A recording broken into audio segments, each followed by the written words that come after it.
On this morning's docket. That is case number 105695, State of Kansas v. Julian.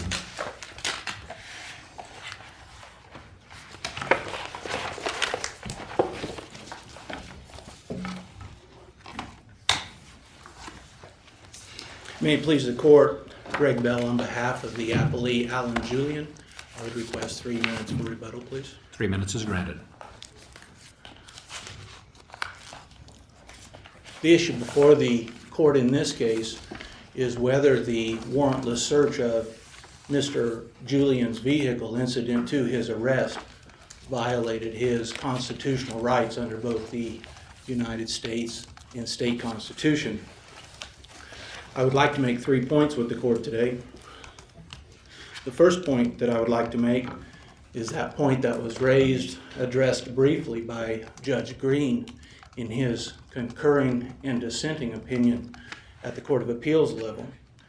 Judge Green, in analyzing the application of the Arizona v. Gantt decision to this particular case, found that the second prong of the Gantt decision, that being the reasonable to believe test, it is reasonable to believe that evidence of the crime of arrest would have been found in Julian's vehicle, has no basis in prior law. There's no foundation for that reasonable to believe test.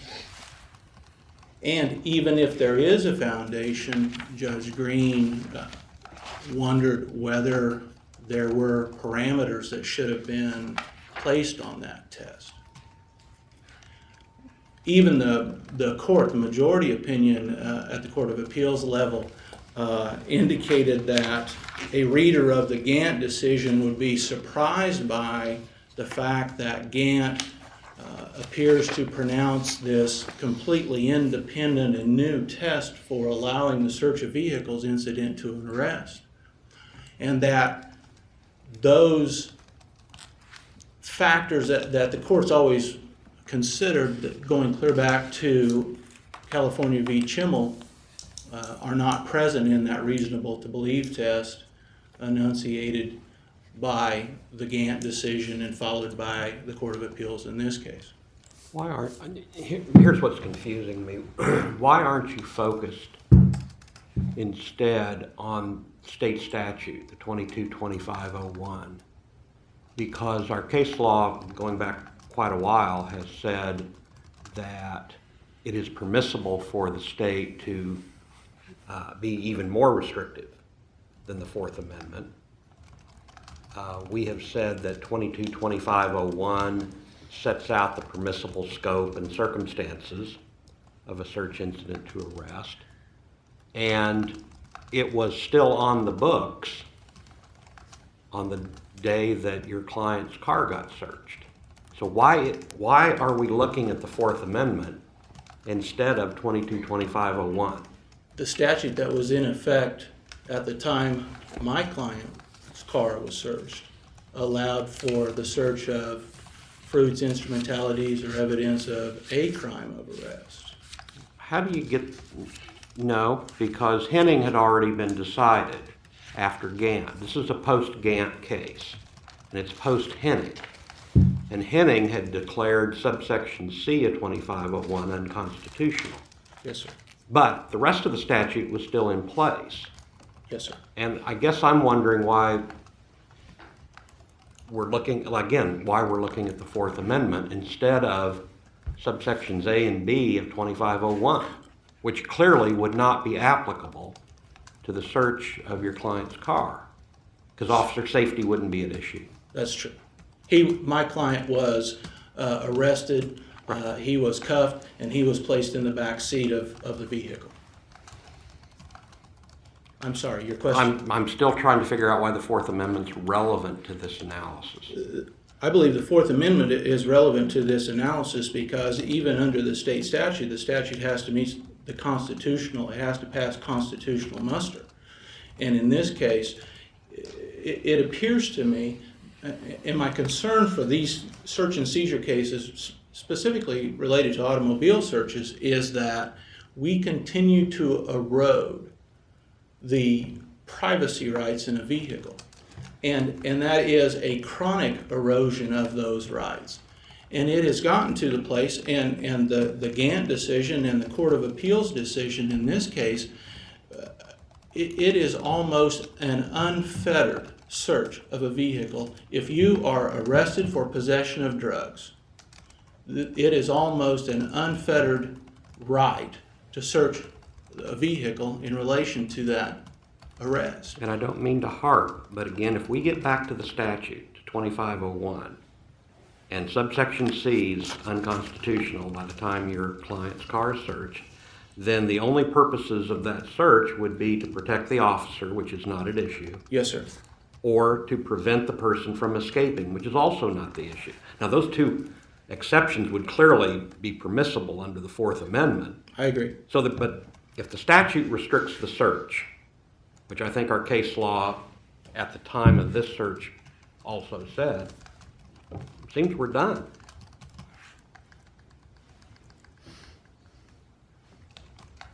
I still believe that you have to make the analysis, or you have to evaluate the case as to whether or not it meets the constitutional muster. Well, it certainly would under A and B, wouldn't it? Yes, sir.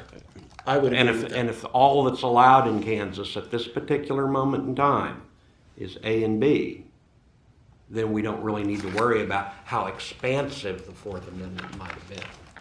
Under this that's my particular only- case. that's Under all. this particular case, I would agree with you. On this day. On this day. Right. But the point that was made by Judge Green and the point that I'm trying to make today is that we need some guidance. It's not just Alan Julian on this particular day. I had assumed. Well, but the point is, if we can resolve a case based on the statute, we ordinarily try to constrain ourselves from issuing a law journal article on constitutional law because it's not necessary. And I guess the question I'm hearing that I haven't heard answered is, why isn't it enough to win on the statute? Why do you have to win on the Constitution also? My belief was that the reason that the court was entertaining the petition for review was because of Judge Green's concurring and dissenting opinion, asking for guidance, needing guidance on how the reasonable to believe test was going to be applied in these types of cases, and whether or not that reasonable to believe test would be, without more, would stand and allow these types of searches of vehicles incident to an arrest. Well, in that regard, if it was reasonable to believe that evidence of the crime was in the car, and that rose to the level of probable cause to believe, then you don't need that second prong, because the vehicle search exception would apply because If reasonable to believe and probable cause are the same standard because of the exigent circumstances, I would agree. I don't know that those are the same standard. Those appear to me to be, the reasonable to believe appears to me to be a lower standard than probable cause. And once he's in custody. Excuse me? And once he's in custody and they have possession of the car, does the exigent circumstances still apply? Not in this case. And in this case, there were 3 law enforcement officers who arrested him on this night, including a state trooper. He had been arrested. He had been secured in the back of the vehicle. He was the sole occupant driver of that vehicle. He wasn't going anywhere but going to jail. The vehicle could have been secured and a warrant applied for. My belief is that with the evidence they had against Mr. Julian on this particular night, a warrant might not have been issued. All they had was the officer saying when he approached the vehicle, Mr. Julian made a furtive movement to try to hide something under the blanket on the seat. He And- also had drugs on him. And he had drugs on him, yes. So they can look for more drugs in the car eventually with a warrant, can't they? if a warrant was issued, yes. But my point is that this is, I have a quote from, Well, in issuing a warrant, couldn't it go beyond just the facts that are before the officers at the scene? Didn't one of them articulate that he knew Mr. Julian and believed him to be a manufacturer of methamphetamine? what he And said. couldn't some of those facts also be included in a probable cause affidavit for a warrant? Or I don't think that would suffice to search the car, but when you're trying to get a warrant to execute a search, you can put in all kinds of evidence that you have knowledge of, as long as it's reliable. But what we don't know is what information the officer had. What he testified to is, I had general intel. I had general intelligence that he may be, but what he didn't have is he purchased pseudoephedrine, or he has. We don't know that. We don't know those things. What we do know is what they knew at the time of the search of his vehicle is a furtive movement, Right, I and that understand. he had drugs on him. He had marijuana on him. My belief is that this is exactly the type of case where a warrant should be issued before a vehicle is searched. That is, if I may, that is exactly what Justice O'Connor, concurring in the Thornton versus United States, that was exactly her concern when she wrote, quote, as Justice Scalia forcefully argues, lower court decisions seem now to treat the ability to search a vehicle incident to the arrest of a recent occupant as a police entitlement rather than as an exception justified by the twin rationales of Chimmel v. California.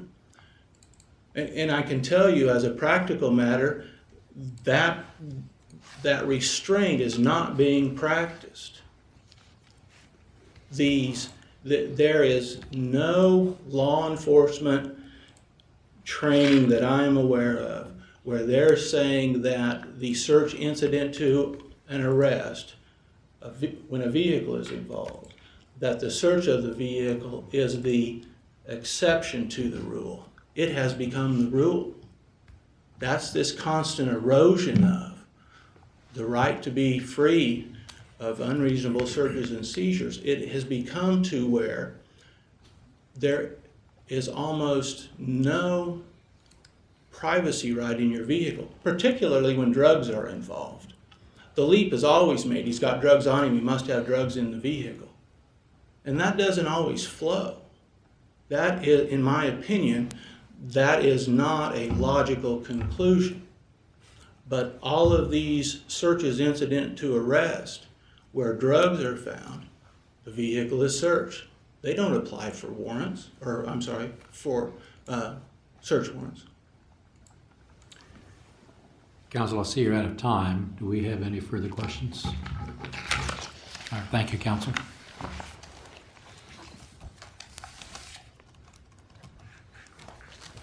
May it please the court, the state appears by Assistant Solicitor General Natalie Chalmers. Regarding whether or not the statute applies in this case, that issue was never raised in the motion to suppress. It was never raised in the brief. There's been no supplemental brief filed. There's been no exception argued as to why this court should reach that issue for the first time on appeal. If you do reach it, the state would just ask the same ability to raise a new issue. It would ask the ability to raise good faith, because here the officer was clearly relying on Gant, and it sounds like everyone is in agreement that under Gant, he found drugs in the car, knew they had a gun, he had drug paraphernalia on him, and he had affirmative movement. I think under Gant, we clearly get the search if the statute is limited. Is that your position here, just under those facts, that would satisfy the probable cause and an issuing of a search warrant by a judge? I actually think that Gant itself is. I agree with counsel that Gant, when it says reason to believe, is lower than probable cause. I don't see the point of the United States Supreme Court doing probable cause plus exigent circumstances. When you have a vehicle, it's automatically exigent circumstances. They would just be restating the automobile exception. I think they were actually lowering that standard. But I do think here that probable cause, they did have it. Also, I think Justice Beyer asked, well, why not just get a warrant and have possession of the car? If they have possession of the car, they can also just do an inventory search. So there's no real reason to go out and get a warrant at that point. Once you possess the officers possess the car, they will do an inventory search. So why wasn't that done?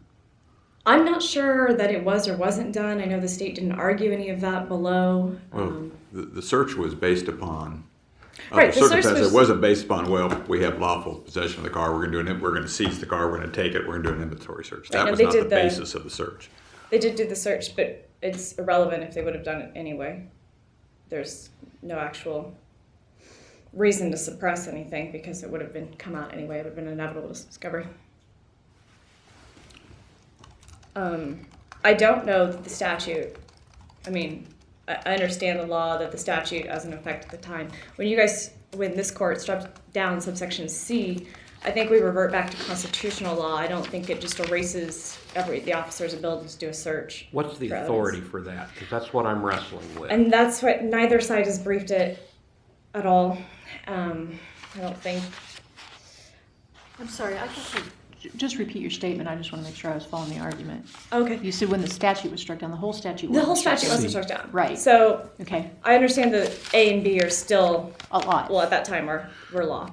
Mm-hmm. But I think when you strike down subsection C, that doesn't erase the legislator's intent to allow the search. So you just revert back to the constitutional law, which is Gantt here, rather than just saying, well, you guys can't do searches like this anymore until you fix the statute.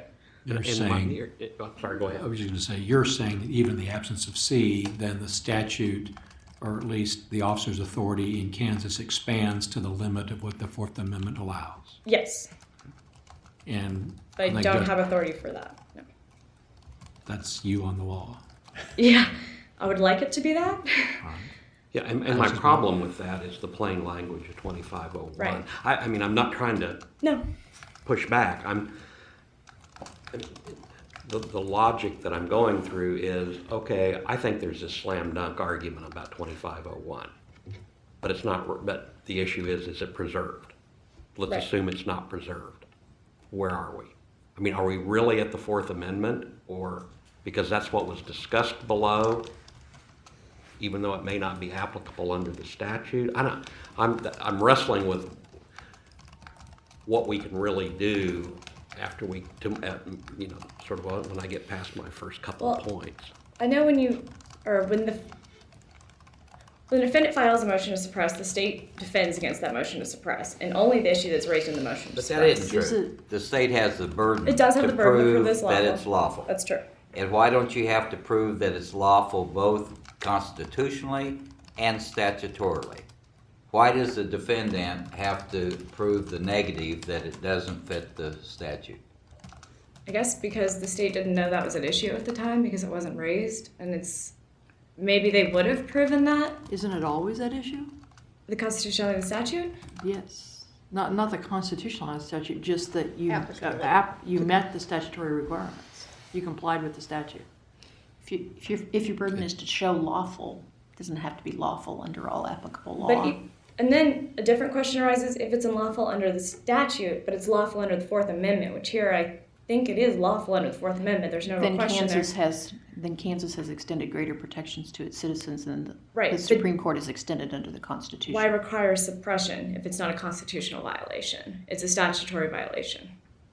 Why have the statute when we could just rely upon the Fourth Amendment protections? Thankfully, they finally repealed the statute, but Should there be no consequences for violation of the statute? Or you're just saying suppression is an inappropriate I consequence think for violation? suppression is an inappropriate. And what's your consequence. law for that? I have none, Okay, thanks. other than the exclusion rule is a constitutional rule, or the exclusionary rule is a constitutional rule, not a statutory rule. I want to carry this another step. You've agreed that when a motion to suppress is filed, that then places on the state the burden to prove lawfulness of the search. You agree with that? I absolutely heard that. And when the district court disagrees and suppresses and makes a finding that it was unlawful and the state appeals, as happened here, why is it defense obligation to raise the issue of being unlawful under the statute in your appeal? As the Court of Appeals found that the defendant didn't raise the statute, but it wasn't the defendant's appeal, it's your appeal. So why isn't the state's obligation on appeal, and if you prove or you are successful in finding it's constitutionally okay, you still haven't won your case because you haven't shown it wins under the statute. You understand what I'm saying? I am, but the defendant could still waive issues by failing to brief them. I mean, you guys sometimes hold things against the state when we don't brief something like harmless error, which is a different issue. But if the rules of appellate procedure still apply, they need to raise the issue or do waive. Well, recently, I think it was the Allen case, the Court of Appeals said it wasn't preserved, but even if it was preserved, you lose on the merits, and then there was a petition for review on the merits ruling, and we said, well, there were two rulings, and one of them was wasn't preserved, and that wasn't, a petition for review wasn't filed on that, so, you lose. You have to, using that concept, if you win on the Constitution, but why do you win your appeal when you haven't? Because the Court of Appeals found in our favor on the Constitution. If they wanted to complain but they didn't about, find in your favor on the statute. they didn't rule on the statute at all, and they didn't. The defendant, when he did his petition for review, didn't file anything saying the statute is the reason. He didn't file a supplemental brief saying the statute is the reason. In fact, I think it took him a while, oral argument today, to figure out that the statute is a viable argument. I think it, in part at least, it comes down to what's an issue and what's an argument. Because we require preservation of issues, generally speaking. This is just in general terms, not dealing Right. with the procedural ins and outs of this particular case. But I think we frequently permit parties to have additional arguments in Sure. favor of their position. I think we do that for the state and the defense, and we That's do it true. in civil cases, and we do it all the time. And we occasionally come up with legal arguments that the parties haven't thought of. Absolutely. I think you've seen that happen a lot too, because obviously we don't want a decision out there saying something is lawful or appropriate when in fact there's some statute directly on point that everyone's missed, that sort of thing. And so you're saying this is an issue, a new issue that's being discussed today, not a new argument, right? Yes. Yes. Would you agree with me that if it's only a new argument, we're entitled to address it? You can absolutely address it, probably. I mean, yes, I just would love to see a plug for good faith and all the other things that should have been argued at the suppression hearing and weren't. Good faith and the inevitable discovery, because there's no reason for suppression to occur in this case. And to pile onto that, why is it even a new argument rather than just a citation to an additional authority? We frequently, in our opinion, cite authorities that neither party has cited. That's true. Why is the statute just not an additional authority to support the defendant's argument? Because relying on it's unconstitutional versus it's a statutory violation, to me, are just two different issues. Well, then, let's dogpile some more. We very often will bail out the state by saying the district court used the incorrect rationale, but they were right for the wrong reasons. Why isn't sauce for the goose, sauce for the gander, and why can't we find here that the suppression was appropriate under the statute, even though it may not have been under constitutional law? Because generally when you do the trial court is right for any reason, and you can do that, it's usually raised by the other party. You've also said that if there's no exception to why you should reach the issue, or if no one argues any exception, such as the trial court is right for any reason, you're not going to reach down and look for an exception to raise it. But I believe the trial court is right for any reason is essentially the codification of the harmless error rule, or, well, the judicial codification, interpretation of the harmless error rule. And the harmless error rule doesn't limit it just to district court decisions necessarily. It could also do Court of Appeals. So I can also argue good faith and inevitable discovery gets to you because we should affirm the Court of Appeals because they're right for any reason. And with respect to the exceptions you're talking, that's assuming that we don't give a literal, plain language interpretation to the within such person's immediate presence portion of the statute. I think it's reasonable for the officer to rely on the United States interpretation of the rule rather than a statute that has been in part struck down so they don't know what the rule is at the time. That's objectively, it would be reasonable for the officer to rely on Gant, and Gant said the search was permissible. And I take it that if we would grab a hold of any one of those things in that pile, you would request the opportunity to supplementally brief before we made a decision. I would be happy to do supplemental briefing if you would request it. I am going through the state's brief on this, but because I can't remember, but do you raise a good faith immunity issue on this? Okay. But it seems like if anything, any new ideas are Yeah. coming up, then let's just, Seems like new Do ideas them are being all. brought Okay. by both sides. I've just basically, let's treat it like a motion to suppress for the first time in front of this court. Do you have any further presentation, counsel? Nope. Any further questions? Thank you, Thank you. counsel. You reserve 3 minutes for rebuttal. No, thank you. I don't have any rebuttal unless the court asks specific questions. Any questions of counsel? I see none. Thank you. Thank you both for the arguments this morning. Court will take this matter under advisement.